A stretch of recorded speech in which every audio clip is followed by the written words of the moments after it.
What we like about multifamily versus single family is that it's a lot more hands-off. You hire a management company and they manage it for you. Even if you've got a management company for your single family, unless you've got a lot of single families, I find that most people tend to dwell on like the little headaches, you could say, that single family brings along with it. Welcome to the Wild West Real Estate Podcast. And now, here's your host, Mark Henteman.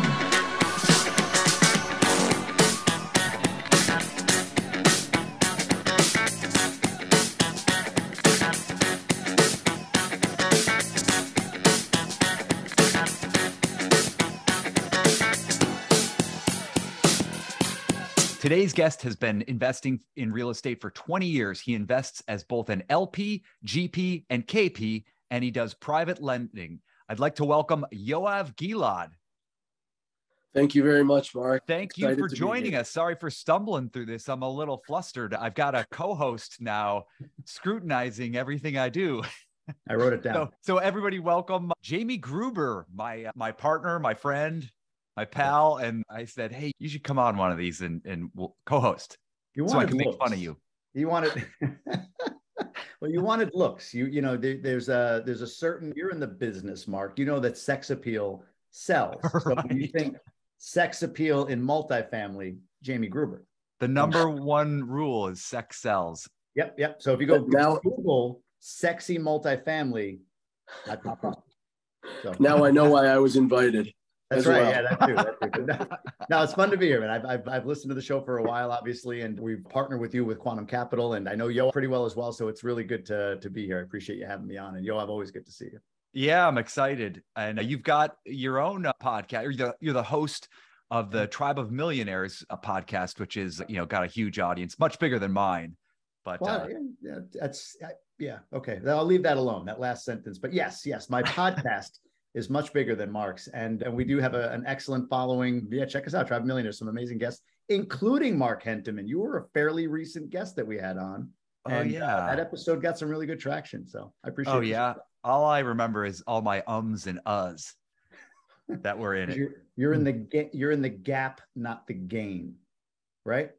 That's what that is. You're in the gap. You're not in the game. I have no idea what that is. It's a great book, The Gap in the Game. Oh, okay. Awesome.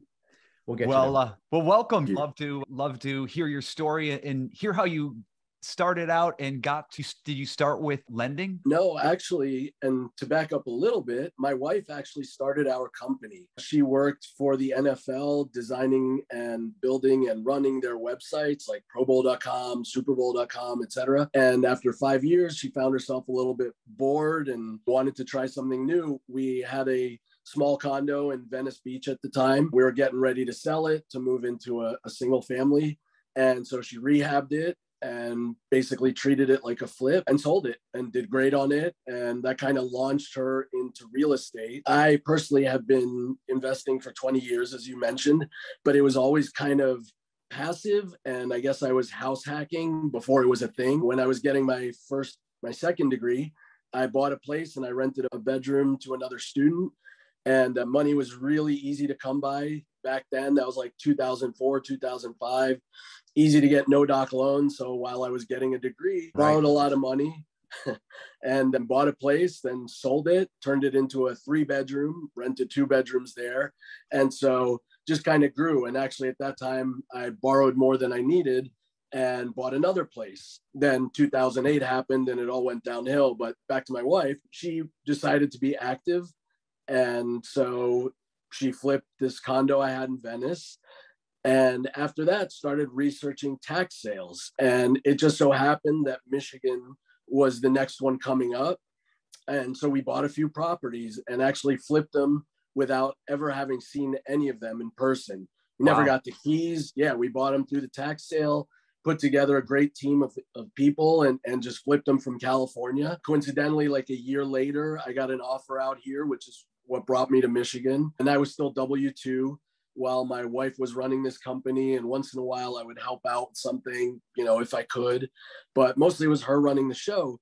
After we moved out here and we got on the ground, I started becoming more active. And full disclosure, I actually got fired from the job that I was hired to do after they got a new VP. And it was kind of a last stop for me because I felt like it was the ultimate job for what I wanted to do. And it was in automotive journalism. And so the opportunities at that point weren't what I wanted. And so I just decided to go full time into real estate with her. We kept flipping, we started buying rentals. And one day out of nowhere, somebody approached us for a loan.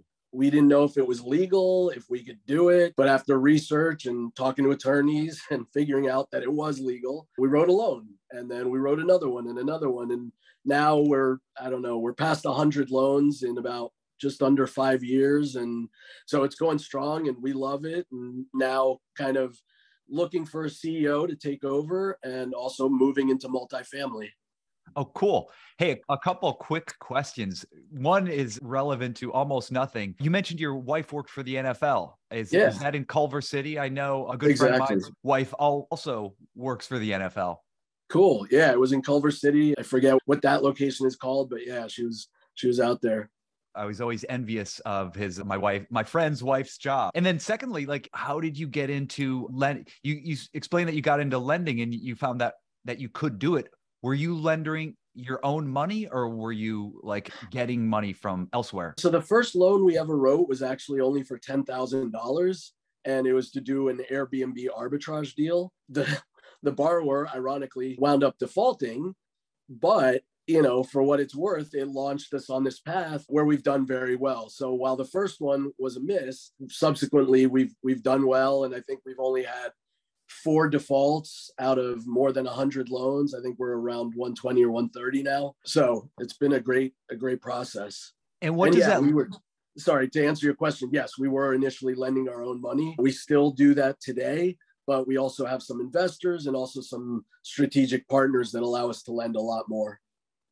Okay, that might have answered my question. So you were lending your own money. You weren't leveraging that or getting liquidity elsewhere. And then when they defaulted, what did that specifically look like? Did they take all the money and give you nothing in return? No, I mean, it went well for about 1.5 years and it was a 2-year loan. But as the term came close to expiring, the payments kind of dropped off and the communication dropped off. And so it was clear that we were going to have issues recouping the loan. And because we didn't really know very much at the time we wrote it, it was not secured because it was Airbnb arbitrage. And so there wasn't very much we could do beyond simply suing them. Of course, they immediately declared bankruptcy and that was that. Sure. Was this around the time of 2008? Was this a function of 2008 or a result of 2008? No, this started in 2017. I'm sorry if I was unclear, but yeah, it started in 2017. And I think that loan went bad, I don't know, March or April of like 2019, somewhere in there. Okay. So, yeah. Yeah. I'm curious too. And first off, I think it's kind of funny. I don't know if anybody caught this, but the guy who writes for one of the most iconic shows in history is envious of somebody that works for the NFL. Like it's amazing. Everyone else is envious of your job, but you're envious of the NFL job. It's good to know. The NFL wins everywhere. They win the ratings war. They win Envy is everywhere. It never goes away. But yeah, I wrote a pilot with 2 of my Family Guy writer friends, and one of their wives worked at the NFL. So for some reason, we were going to the NFL. We met and did writing sessions at that NFL office in Culver City because we wanted to do like a spoof, not a spoof, but we wanted to do like an office comedy live action about like an ESPN kind of organization. So she let us in there and we had full reins and it was really cool. I loved every time we went there. What came of it? Nothing. We pitched it. We pitched it to like 3 networks and they all had some excuse as to why they couldn't do it. Exactly. They don't know the genius of Henteman. They're lost. I want to touch on the tax sales, the tax lien sales. That's an interesting topic, especially as we go into turbulent economic times. People are trying to get exposure to debt, for instance. So tax liens are one area where you can kind of get exposure to debt, right? Like guaranteed return. I don't know what Michigan is, 25% on a tax lien, or if it's a deed-only state, I can't recall. But in that space, well, one, are you still involved? Are you still acquiring tax deeds or buying tax liens? Is that a part of your portfolio? So It hasn't been the last few years because the majority of things for sale, at least in Michigan, are just lots. And we don't really have any interest in holding unimproved land. This year, we've started to look at the tax sales. And I think there are more opportunities coming up because things, as you mentioned, are starting to kind of get wobbly. So yeah, we're looking at them. We've also worked with tax deeds in Maryland and a couple other states, and they've always performed really well. In Michigan, I don't think you can buy a tax deed. It's all tax liens. And once you buy it from the county, it's your property essentially. And sometimes there are tenants or people that haven't left, but yeah, you own it at that point and it's your responsibility. It would be the other way around, right? You're buying the deed. You don't buy the lien. So you own it as soon as you pay the money down. So you're buying the deed. The lien is more, if the person makes good on their taxes, then they get the property back and you just get a return on your investment essentially. So you're buying the deeds. Do you find, or have you found, maybe back then before you were looking at it, or now that things are changing in that tax deed space, are you finding multifamily? I'm talking like, 6-8 unit or higher multifamily, mostly single.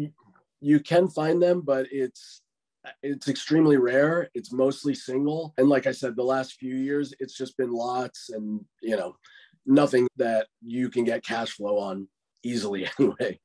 Gotcha. Those are my first two questions as co-host. So I want to see if Mark has anything to make fun of me on, because that was the intent of having me on. You did a wonderful job, Jamie. Both of them were bullseyes. You, Mark. Those were bullseyes. Yeah, I'm glad because I was fumbling for something to comment on. So it sounds like it's very cyclical, the tax liens, right? Like, are there times when it's really risky when, things are going south? I would guess. Is that true? I think so. The short answer is yes. I mean, if you're buying at the top of the market and you don't know it, and there are many other bidders who run up the price, then there's definitely a chance to lose a lot of money. I think that whether you're at the top of the market or the bottom of the market, you've got to run the numbers for yourself and figure out what makes sense and stick to your investment principles so that you don't get caught out or you don't overbuy or anything like that. Got it. Yeah. So you're adjusting your rates to reflect the risk that you're taking? Yes. Yeah. On the lending side, yes. Okay. And I feel like I want to clean this up on the tax lien deed thing. And then I want to shift, if you're good with it, Mark, to now your experience with multifamily. Because I know you've been active in raising capital and in a big deal, I think down in Alabama, if I'm not mistaken. But to be clear for the audience, especially, a tax deed auction is somebody didn't pay their taxes and that state says, hey, we're taking the property and we're selling it to somebody else for ideally the amount that is owed, but they'll put it out to bid so people can pay more. So $100,000 home with a $5,000 default on taxes can go for $5,000, but could also go for $20,000 or $30,000. Either way, you're potentially buying equity, but you're also buying any problem that comes with it. So there's a risk.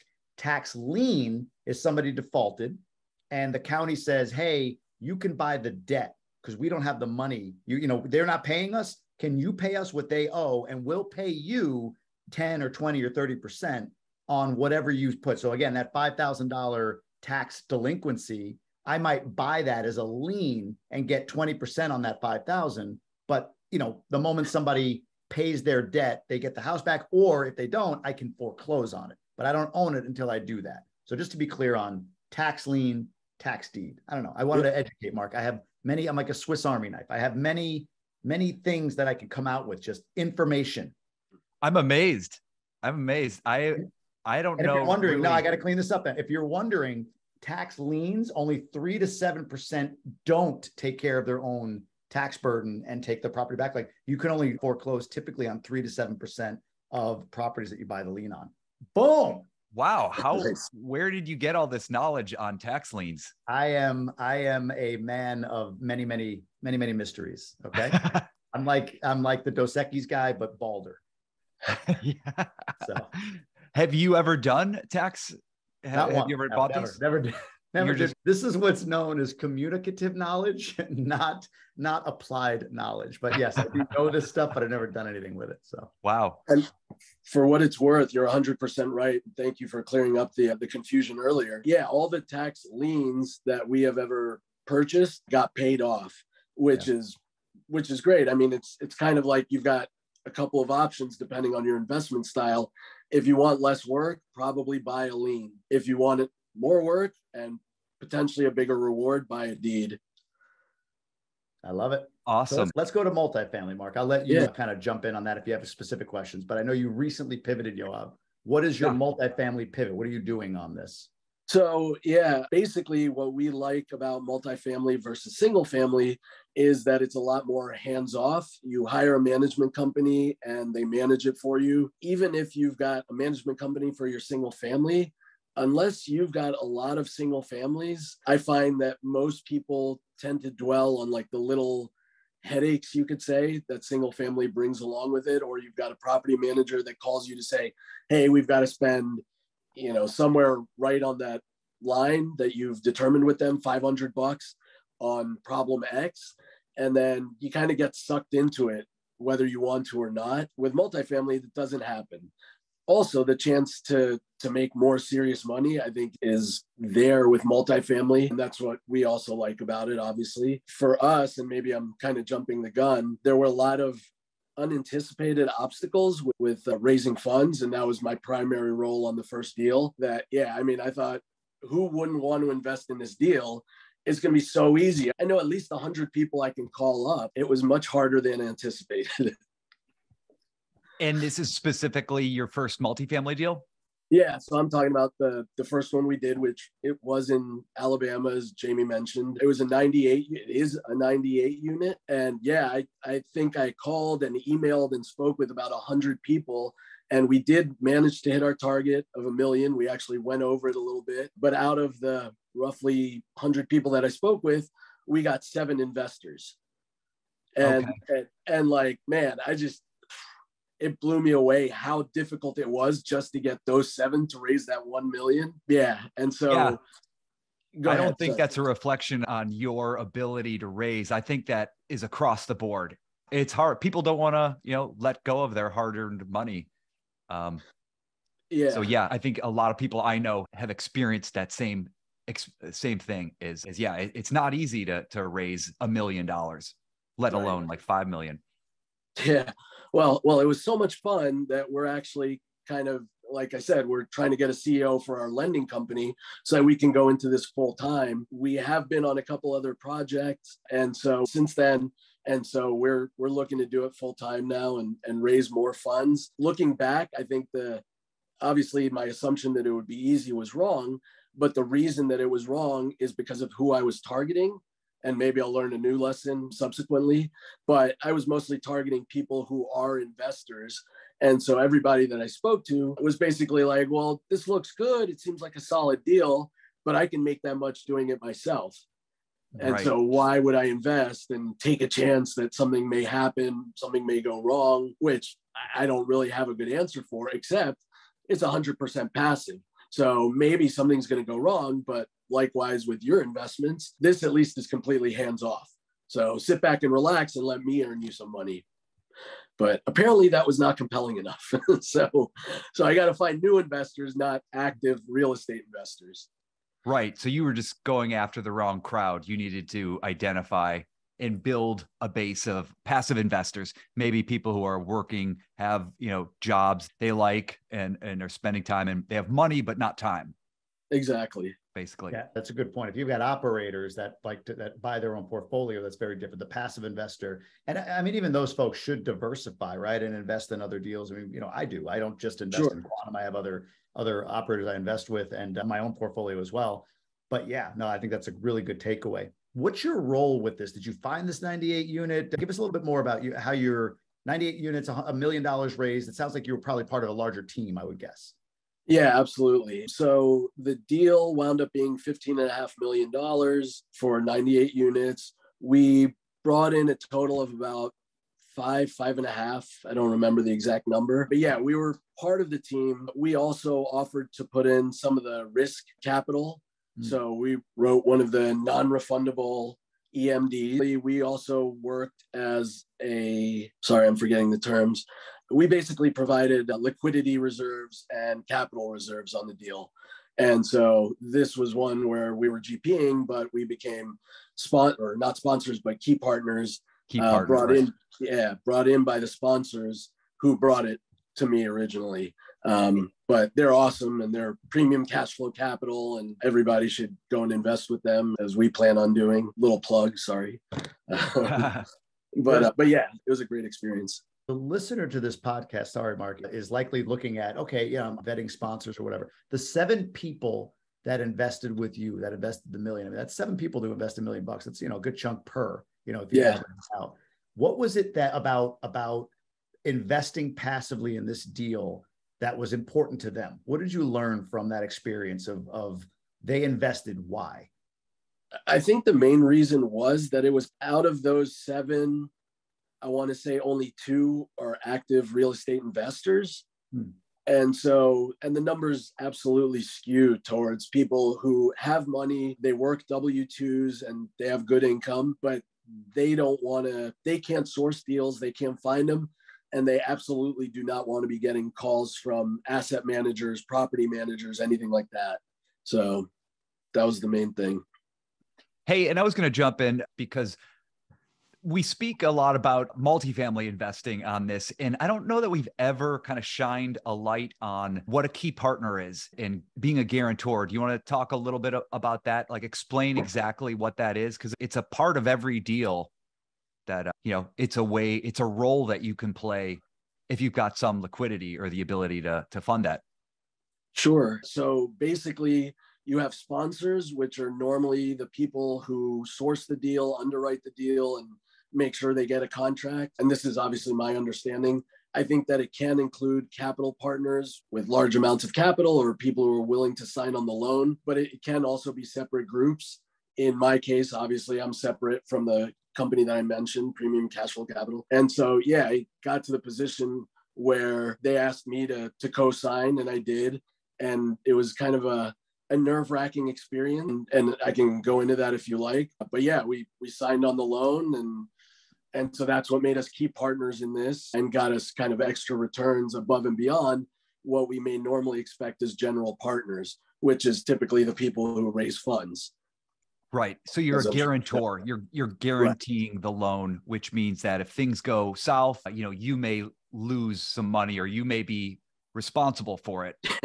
However, I think most states at this point they can only go after one thing. Like say everything falls apart, like you're the guarantor of a loan and everything kind of collapses. The building goes south. I think the banks can only take one single action. It's called single action states. Most states are single action, which means that the creditor can only go after one place. They could either take the property back or they can go after the individual.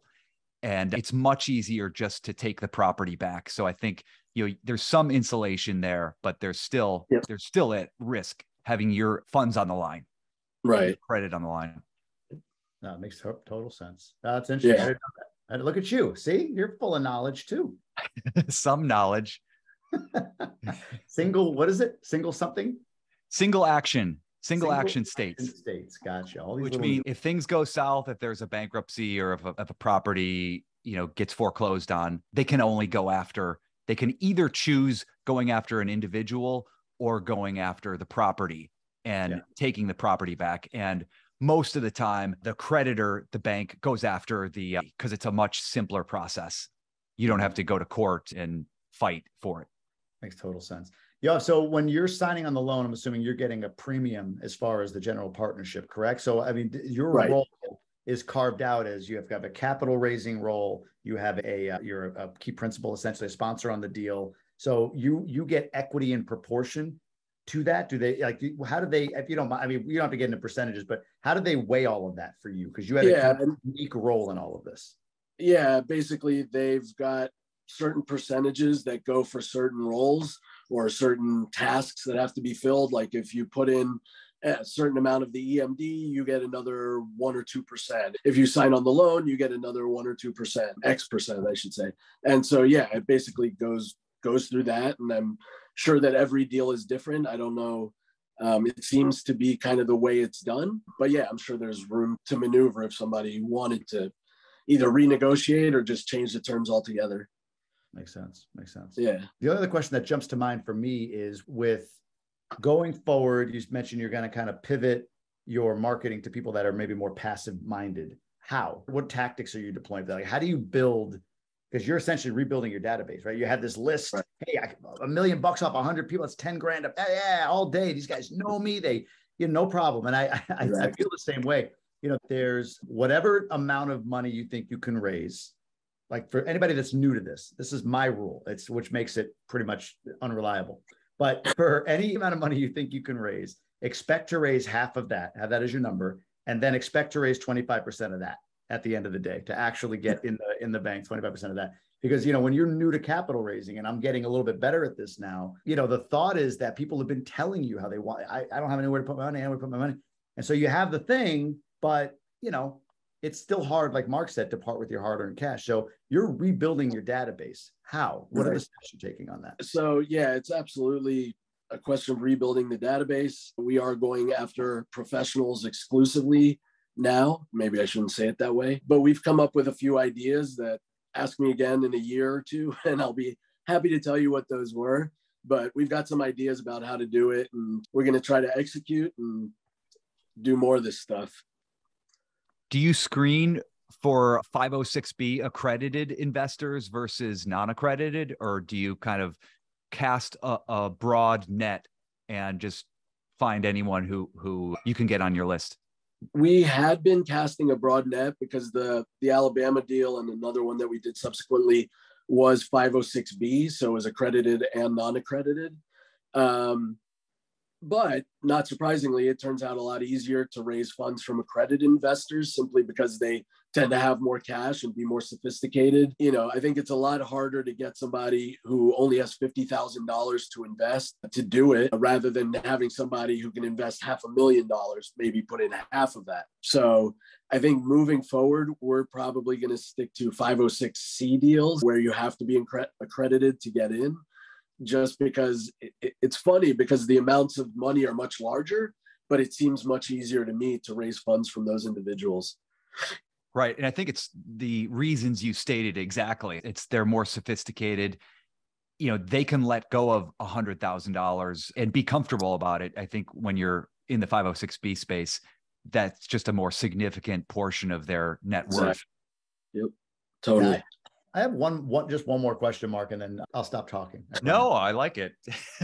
I'm curious for you. So you're an investor with this group, Yoav, and you're a partner with them. So for you had to vet them. So what gave you confidence to become a partner and investor with this group? Like, what are your criteria? I probably shouldn't say this out loud, but I obviously underwrote the deal myself. So did my wife. And so it wasn't just like we signed a check or we were like, hey, we're in. But a lot of it is just gut feeling and spending time with them and getting to know them so that, so that we were comfortable and we're, 99.9% confident that there's no nonsense going on, that they do what they say and they say what they do and everything is transparent.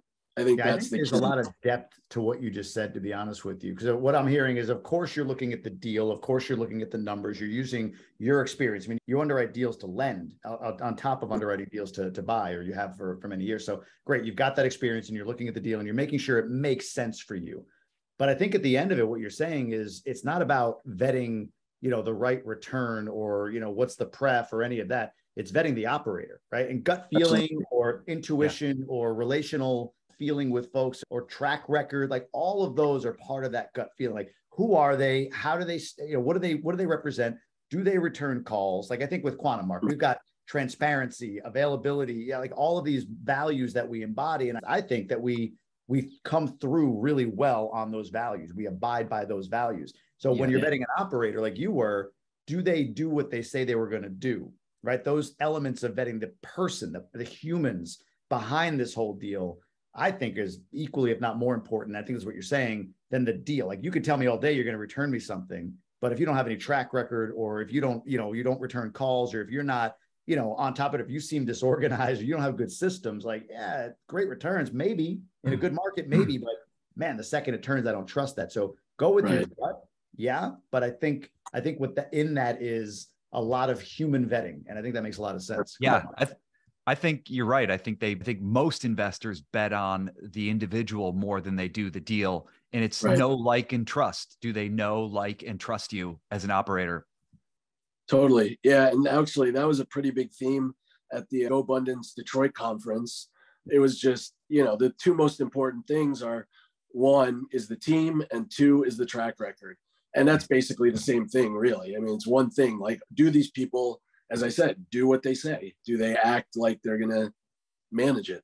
And what you mentioned right there was track record too. I think that's a big part of it. Is there could be some great group of people that may have come out of a syndication training boot camp, but you don't want to be their first deal. You want to let them get the kinks out. There's nothing that will replace actual experience, investing and operating a deal. Absolutely. Yeah, 100%. I love that. Great point. I like the gut feel debrief, because I think that it kind of, you said, it gets sort of oh, wow, that seems like a really strange way to make, but I think there's a lot to gut deal. There's a lot of corners of that gut, if you will, that you're checking off: track record, responsiveness, experience, whatever, all of the human elements that go into betting a deal. So anyway, that's you're tapping into the deeper parts of your judgment, your subconscious. Yeah, wow, now we're getting deep. Gut bacteria has to be aligned. You need to be supplemented. There's all of that in order to bet the human capital on a deal. We go intuition, gut bacteria, and subconscious. Right. There you go. I love it. I'll go to some other sort of more standard questions. Is there a failure or mistake you made early on that you later found key to your success? Funny you should ask. Yeah, I mean, the cliche is you either make a profit or you get an education. We've made a lot of profit, but we've also gotten a lot of education, unfortunately. As I mentioned, with our first loan, it eventually went bad. And, even though we didn't learn from that one immediately, we realized right after we did the first loan that we should be securing these loans if we're going to do more. So, yeah, and we've had, like I said, I think 4 foreclosures over our history. And from each one we learned. We've got one right now going on that's on a commercial industrial space. And basically the mistake on this one was that even though it didn't appraise, we kind of trusted the borrower, who has a great reputation locally. And when it wasn't working, he just walked away. And so now we got to take it. And so, new lesson: don't trust the reputation. Don't trust that that they won't be in a position where they're willing to walk away, because clearly this guy, with his reputation and all, is in a position where he's just going to walk away and let the chips fall where they may. So, right. He won't have that reputation for long, but unfortunately yeah, exactly. You suffer from it as well. Who's on your team? How do you mean? What does your team look like? Do you do this solo? Do you do it with your wife? Oh, no. So yeah, it's basically my wife and I. It's basically my wife and me. Yeah, it's our office, it's our business. And then obviously we have partners that we work with, but in-house, it's just my wife and me. Cool. Lean and mean. Yep, exactly. I guess I'll keep going. What's a trait you have that serves you best, both in real estate and in life? Oh man, tenacity, stubbornness. When I set my mind on something, I make it happen. As a flip side, I'm also quick to pivot if I sense that something is going wrong. So sometimes I do wish that I would let things play out a little longer. But for the most part, it's being able to stick with things and see them through and not letting go no matter what. It's finding the upside. That's huge. That's huge. Is there a daily habit that brings you the most benefit? Insert joke here. No, I read a lot. I think that's probably it. Daily habit. I love the double ostrich laugh we just got on that one. It was right. Like, got it. Aha. Oh, got it. And then that's right. It took me like 4 seconds to get that joke. Yeah, I think. Yes. I believe it was. It was. But all joking aside, it's probably reading, and then, as you guys alluded to earlier, just following up and calling people when they call me. And I mean, it's such an easy thing to do, but so many people overlook it. Yeah. Is there a habit that you'd like to again? Same joke. No, exactly. A habit that I probably snack too much, which is totally off topic, but I love snacking. And so I wish I did it less, but I don't normally exercise, but I'm actually breaking that bad habit right now. I have started a routine, and so I'm in the process of exercising, or starting a daily regimen. And yeah. Between the snacking, lack of exercise, and masturbation jokes, can we hire you on Family Guy? There you go. Yeah, rock and roll. Yeah, if there's a job, I fit used right to be in. a car designer, so I can draw, but There you go. and I used to be a writer, so I can kind of write. But Awesome. anyhow. Awesome. Anything else, Jamie? No. You were on a roll. I heard the rapid fire. I'm like in a new space here, so I wasn't sure how many of those you were going to go, but I don't think you can go much further than masturbation. So right, usually is the end. I mean, give me some time. There are two things that came to mind. I'll put a little bow on where my mind was in all of that, and it wasn't where you think it went. One was, thank you for clearing up a pet peeve. You said my wife and me. I can't stand the my wife and I thing. It's on the wrong side of the prepositional whatever. So Thank you for that. Big pet peeve of mine. And then secondly, I wonder with the snacking, what's the habit driving that habit?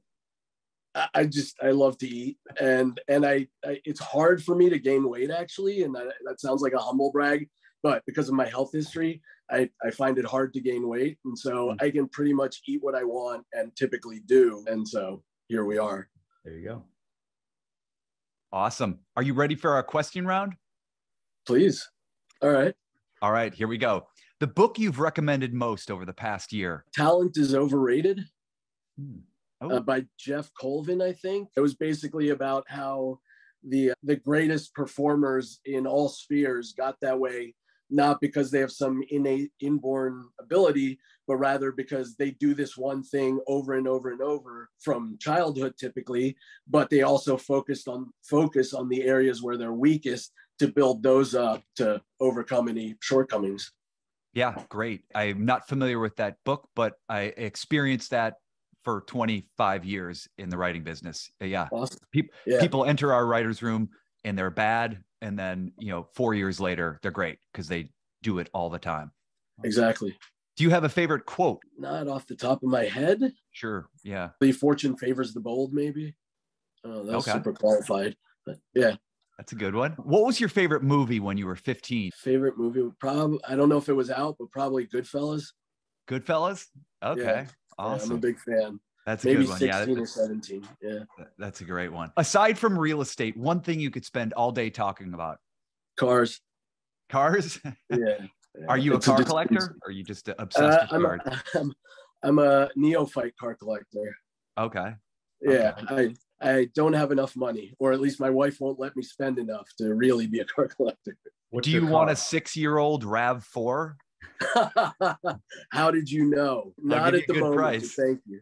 What's your car? What's the car? Probably, cost no object, probably the number 2 Ford GT40 that should have won the 66 Le Mans race. That one. Okay. That one. I'm a huge car nerd. I apologize. I don't know. Probably as a daily driver, a Lamborghini Huracan. Awesome. What decade created the greatest music? Oh man, the 50s. The 50s. Nobody has ever said that. Really? I'm a huge fan of the fusion between rock and roll and its folk roots. And I find that when music became electrified, like that's when it was really at its best, because you've got the country rhythm and blues roots, but all of a sudden you're adding electric guitars and electric basses, and it's just so raw and amazing. Like who? Like Chuck Berry? Yeah, all day. Yeah. Chuck Berry, I love him. But then you've got other people like Little Richard, and sure, he's a piano player, but there's just so much energy to all the music. Fats Domino. Yeah, it's blues, but electrified. Is there a high school friend you want to say hi to? Sure. Dan Young. Hello. And I'll have to send him a link, but yeah. All right. When are you happiest? Oh man, probably when I'm driving something in the canyons north of Los Angeles. Oh, cool. The canyons north of Los Angeles. Yeah. Oh, cool. Jamie, you want to add anything else before we just kind of sign off? I'm just going to sit back and watch the mastery. No, man, I think this was great. I appreciate you being on. The car choice I have no idea what that is, but it was really interesting. And my most awkward year, if you're wondering, is 43, which I am right now. So. Right. This specific last half right hour. This actually, yeah, right. Actually, just now trying to wrap this for you, never having done it before. Probably one of the most awkward, moments of my life. Yeah. Yeah. Thanks, both of you. Yeah. Yoav, thank you so much. A lot of great stuff. We went into areas that I've never talked about on the podcast before. And Jamie, good, awesome co-host. First time, ready to go. We'll get better. Super fun. They'll beat me afterward. So. Yeah. All right. Thanks, you guys. Awesome. Thank you. Thank you, Jamie. Thank you for joining us for the Wild West Real Estate Show. If you like what we're attempting to do here, please subscribe so we can continue sharing these with you. And if you want to check out our website, it's quantumcapitalinc.com. You'll find podcast episodes as well as multifamily properties we're looking at and how you could potentially participate. Look forward to seeing you guys soon on the Wild West Real Estate Show.